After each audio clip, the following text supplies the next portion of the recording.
flexibility, and if you use it too early, if you show it too early, then you're susceptible just getting hard countered. Where So there is let's see how this there drafting phase are goes. also shadows. Right away, proper respect to the two heroes that still has 100% win rate on Key, and also Pelosi, Halkert, and Mathilda already banned, and also Coach Blovsy securing that Harith pick, or like Harith ban for Eman, and also securing his I global might not presence. be a lighted man, but I do know my trade. Moskov and Luoyi leading the charge, as always.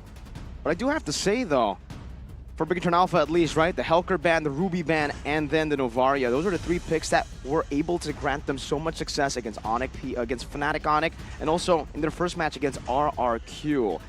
Boy, he's a great Luoyi, but it seems like when he's on Luoyi, he's a bit more vulnerable to these catches. He performs better on heroes with amazing mobility. Valentina, Novaria. So you put him on a hero like the Luoyi that is a bit more vulnerable, and he can get caught, and I think that's what Bigatron Alpha want to capitalize on. That's a fair point, because if you look at a boy's hero pool for the longest time, he's been notorious for the Faramis, for the Novaria, and they can both go through walls. And the Valentina. Well, the Valentina technically can dash through as well. So that is something that he definitely wants to have, especially against a team like Bigatron with quite the dangerous roamer. He's not used to just staying back there and just be that artillery. We'll have to wait and see, though, with the trades in the global pressure from the Luoyi and the Chip. We've seen the Chip being able to be used more flexibly, but that kind of damage that the Luoyi can bring to the fight, we'll have to see what Bigatron will try and put up against that in the mid lane. Okay, two frontliners from Bigatron Alpha. They should ban the export here, unless they want to just bait it out for Luke. I don't know why he would do that, but that's an option. So what do you think right now is the game plan in this second waning phase? Plan right here for Bigatron is definitely to try and look more towards the EXP lane, right? They have a chance to go for the flex, actually, if they really want to. And for GEEK Fam, that mid lane presence, you know, we just saw the Sicilian, and a lot of people think it's actually really good yesterday. But of course, it does, in theory, take some more time to ramp up. And we have talked endlessly about that early game priority, the early game aggression that's required to really get a grip on the control over the map in the early game.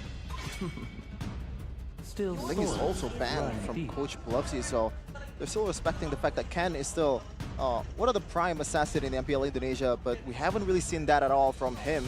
Certainly, it's something that can be bring up, but I don't think so in this case. It's a bit too risky. GEEK Fam pulled it off in the first game, I believe, against RRQ, but other than that, it just doesn't have that success, especially in this kind of games. Speaking of success, Yeah, Luke was 4-8 and he got MVP, player of the game yesterday. In any normal game, you would expect, what? Why would you give the MVP to a 4-8 Masha? But then you watch the game, and I think for Luke, the biggest criticism towards Luke for the most part in the regular season for his entire career has been he dies so much. But that's just Geek style. Luke and Beloy want to die to provide space to the team. And there's no better pick than the Masha, technically, if you want to do that, if you just want to create space for your backline. So this is a very, very scary dive comp that GEEK Fam have for themselves. Plus so much global presence. Luoyi, Moskov. Man, what do Bigatron retaliate with? Only the Valentina very early on, and a Chi-Chi to try and match that long trade in the EXP lane. A big factor, though, Mirko, we were talking about it yesterday, was that against the Masha, Onyx didn't have a hero that can build that Wind of Nature to really stave off the initial huge chunk of burst that the Masha can provide. Now Bigatron have a carry, and they have a lot of tools here to really stop the Masha from just going in undeterred. We have an NACD data here. Carry was the most picked hero in NACD Spring 2024 regular season. 35 picks, 50% win rate, or like 48.57. 14 picks on the blue side with 64% win rate. So pretty good on the blue side, but not so much on the red side. In this case, though, there's still a lot of threat for the carry, especially a hero that doesn't really have a lot of range. Against a Luoyi, you have a lot of trouble to bypass. And oh man, look at that. Right. Kaja, a debut for Pelosi in these playoffs. With a lot of damage coming in from Luke, I think this might be something that they can pull off. Quite dangerous for the side of Bigatron. A lot of crowd control. Anyone getting hit by the Divine Judgments can be followed up by the taunt, by the passive of the Luoyi, by the stun. But he will be left behind. without any support maneuver-wise, like with a Mathilda or a Rafaela. The first step is decided now. If they lose in this match, it's all over. No more MSC. No more chance to go to Riyadh. Stakes are higher than ever. But this is the time for game number 1 of Pikachu Alpha versus GEEK Fam. A deathly combination, the Loyi and the Kaja. For the man we know for his Kajas, Beloyski. Definitely going to be very, very scary on the Divine Judgment. I think in the regular season, we can draw parallels to how Yahezkiel and Yawi are used to playing this Loyi Kaja combo. You get so many ways of creativity to flank with the Loyi diversion to send that Underrated element from the chip. The global's pressure is great, the card control is great, but the early game pressure though, whoa, Sorizo! forcing out a flicker early on. Already a burn to the flicker, and Sorizo still has that sentry to get away. Very, very aggressive BTR just invading the jungles. That's what you want to do on the Barats, and that's exactly what they're able to get. Mid-control, even the XP, the Masha, struggling a bit against that CC early. Not level 4 just yet. Superken wants to go for more. Oh. Pulls Ray back. Moreno's there to follow it up. Ray still able to sustain for a bit, but Sorizo is rotating as well. Ray gonna be first blood. Sorizo takes the first kill. Already, Rashi, you can see the downside of picking a Masha in this early game. Well, there's that, but there's also the spammable nature of the heroes of Bigatron. I was talking earlier about this chip and how often he can just spam out this skill that does damage and shields himself as well. In that fight, you can see that everyone, including Superken, have just so much more spells available, so much shorter cooldowns compared to the members of GEEK Fam, and that's how they were able to just be forced, pull it away. Superken now trying to go for an invade. Ray, they're gonna be forced to try and go for He's a level ahead, and he has no interest on the turtle so far. He's actually staying around, going to the mid lane now. But then now rotating finally to the turtle. We finally see the prime example of why BTR was so good in the regular season, just choking everyone on the opposing side. They know that they have the early game advantage, and right away capitalize on that. Perfect objectives, no contest whatsoever. Ray has been having a hard time in this match. Beloyski, no flicker still, and Sorizo want to utilize this lane prio. Bigatron Alpha in the enemy jungle, just conquering, not letting Ray get farm, trying to take everything, even the orange buff now. Beloyski gonna be stunned up by Key, still able to dash out to safety. Superken's retry is back up, and they will be able to steal this orange buff with no contest. Without the Divine Judgment, there's no way for GEEK to really threaten anything, any kind of pick-off right there. And again, the tempo here from Bigatron is so fast, so oppressive. And this is before the chip's portal is even in the picture. This is gonna get even worse the longer the game goes, as we take a look at the talent prediction by the Samsung Galaxy series. Bit of banter here from the Indonesian desk.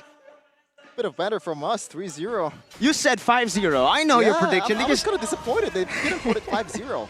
Diversion. Oh, just to the bottom lane. Oh, they pull him on. Straight with the Divine Judgment. Beloyski goes, and that flicker too. 1-1 on the board. Gotta be a bit more careful next time. Ammon definitely overstaying his welcome.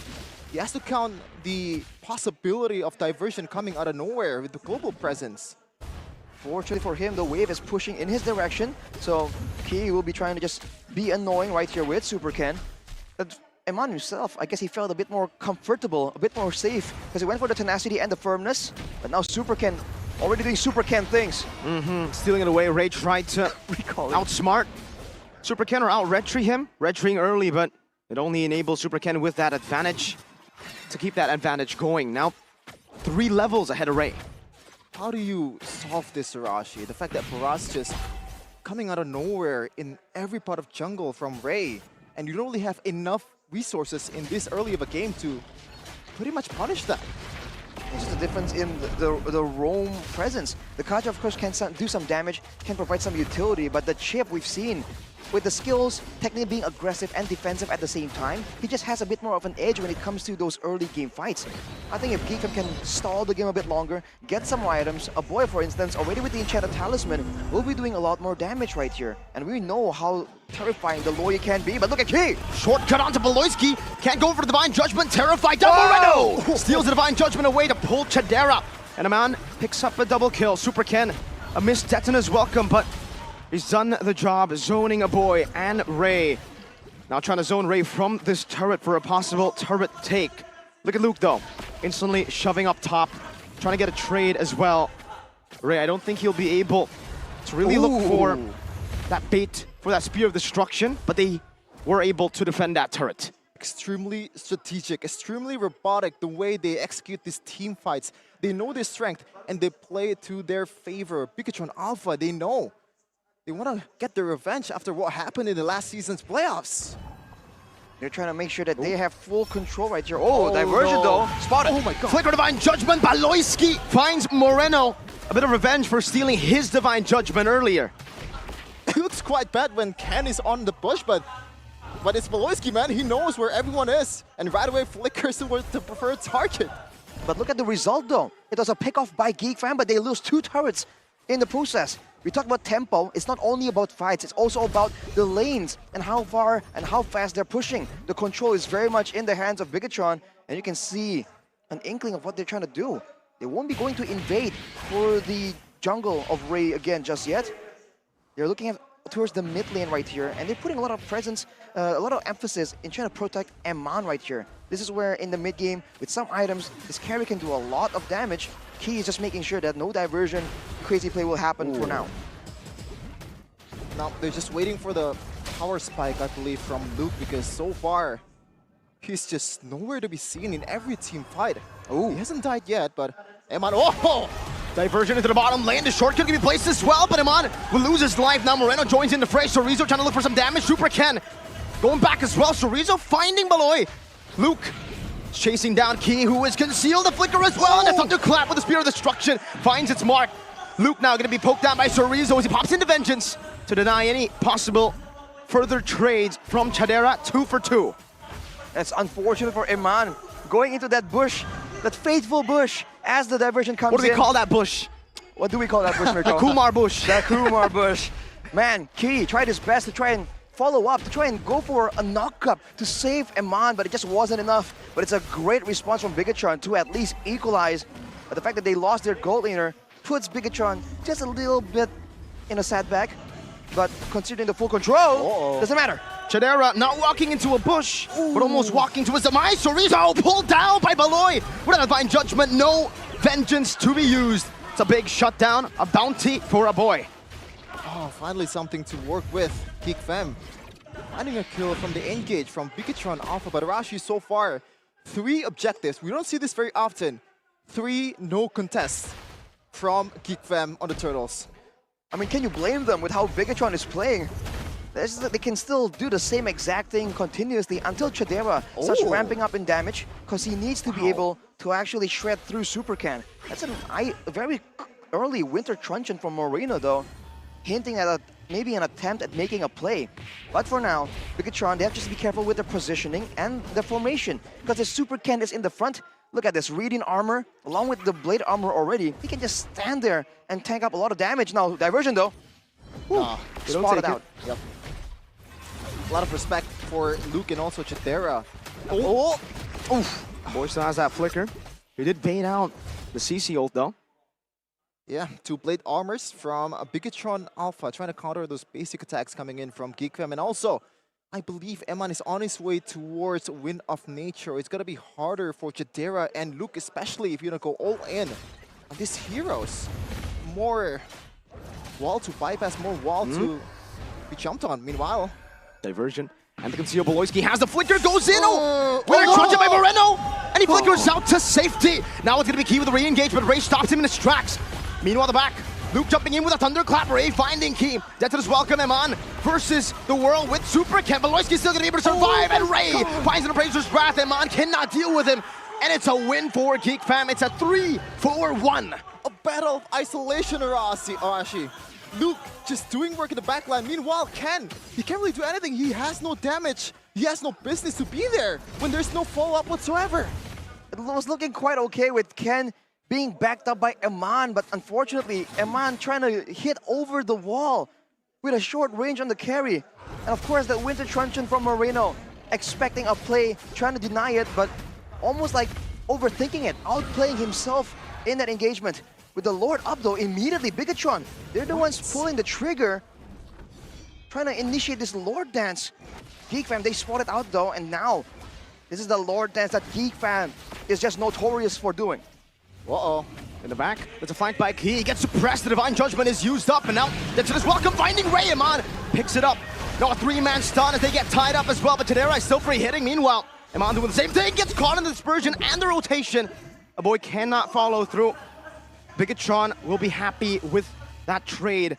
A Lord, another diversion. Dom Moreno steals the Divine Judgment, not able to use it. Gets zoned away, and it's GEEK fam who are on the chase. Finds a tier 1 in the mid lane. The hardest part of playing against a Luo Yi, you gotta stay on your toes for those diversion plays out of nowhere. This is the tough part about Bigatron's composition right now. Earlier, they were able to just send Super Ken in the front, let him tank everything, and let Key to be a lot more active around the map. Now with the Lords coming up, these objectives that can't be ignored, you're seeing that Super Ken has to stay near the Lord, and Key is the one face checking. But now look at that GEEK fam. Going on to Beloisky with a stun as well. No shortcut yet. A boy gets pulled back. No flicker right into Detona's mouth. Iman still able to kite back now. Luke with a thunderclap only onto Super Ken. But the Divine Judgment used up as well, and Iman is still free hitting. GEEK fam forced back. The Lord still marching down in the bottom lane. Bigatron Alpha now trying to get more value with that neutral objective. 3-item power spike for Chidera though. The fact that the Divine Judgment was available for Moreno and he wasn't able to use it says a lot, but now going for the turret still. Bigatron trying to push the aggression, knowing that a boy won't be up, the main wave control tool. And now Beloisky's the one that gets pulled back by the Divine Judgment. Ray tries to stop that from happening. Chidera though, doing a good job at clearing and also dealing damage in the back. He spots out the diversion, but Iman still will be thunderclap. Luke with a flicker, and now one last scratch. Moreno running for the hills, trying to deal damage, pops into Winter Truncheon, but gets recalled on and sliced down by Ray. Mai Shiranui popping off in MPL Indonesia Season 13. Oh man, what a play from Luke, what a chase, and right now it's 4v1. They can capitalize this really, really easily, getting those turrets. But Arashi, I want to ask you, it was like 2k gold lead for Bigatron Alpha. What do you think made GEEK fam so comfortable, so confident in that team fight? They want to go for it every time. The fact that there's no flank potential, there's no pickoff enabled by the chip, and the fact that they have a Luo Yi and a Moskov, that is a lot of damage. Let's take a look at the replay presented by our official tournament smartphone, the Samsung Galaxy series. It began with this play onto Beloisky, but it's a roamer. And in the meantime, look at Iman. He wasn't hit at all here. It's all residual damage from Chidera, and there comes the flank.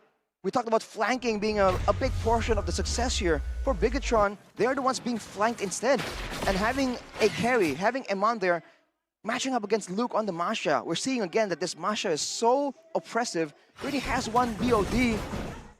We'll have to see if he really has the other. He went for the Malefic Roar even. He's trying to shred down everyone. It's not just the squishies, man. Even the tankier members like Super Ken were deleted earlier. Powerful Mai. Yep. Two big items. For sure. Massive items. Massive. Ogoni would say intense items. Oh, it's a weird word to use. Classic Goni. Okay, but right now, a trouble from Bigatron Alpha's composition, especially, I think one of the most underrated part of Moskov is the fact that that penetration from the basic attack, that it's not really offered from Eman. He's like a one-target hero as a carry, and you get man-to-man by Mai? Like, what are you supposed to do at a time? It's tough, man. You have to rely on the Wind of Nature timing, but Chidera has a Wind of Nature as well. Cerezo's got to respect this. Beloy has the flicker, and is already posturing up. Meanwhile, Key in the bottom lane just trying to get that map pressure. They do have that still, technically. But GEEK fam can technically also parallel and mirror that map pressure play with a Spear of Destruction and Loyi. Key jumps in now with a shortcut plays down as well. They go on to Ray, but Moreno is going to be caught under clap used up, and Iman secures the Lord. Now Divine Judgment and lock Key down with Bigatron Alpha. They still want to fight this. Key with Immortality pop. Luke picks up the kill. The portal's still there. The diversion into the back line, and Cerezo's going to be melted down. But they're able to pick up the portal, and Iman is left alone, all alone in the mid lane. He has been isolated, and now Luke on the Masha assassinates him. Once again, the overextension, they definitely overstaying their welcome. They knew that Key he can't be safe. Why are they staying? They're just forced to do so, and Luke goes in immediately. So with one more HP bar, Moreno gets a Terrifying diversion as well. GEEK fam are dealing with the Lord, and this Lord advantage might as well be GEEK fam's. Extra gold, I'll take it.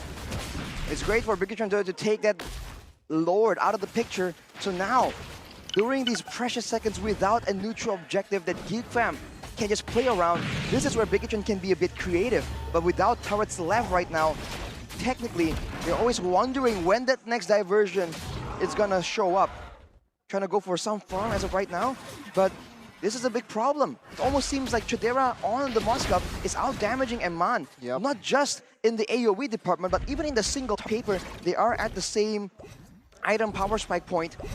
Chidera is just getting a lot more value from the Moskov. Again, we talked about flexibility in the roaming position. In the gold is the same exact situation. Although for Super Ken, he went for the Sky Guardian helmet that helps him whenever they are just dancing around the Lord to take some of that chip damage, some of that poke to back off. But now with the Lightning Truncheon, I think a boy is intending to go for something massive here. If he can go and land a combo onto Eman, there'll be a lot of damage that he cannot ignore, and he has no protection from. Only the Rose Gold Meteor now.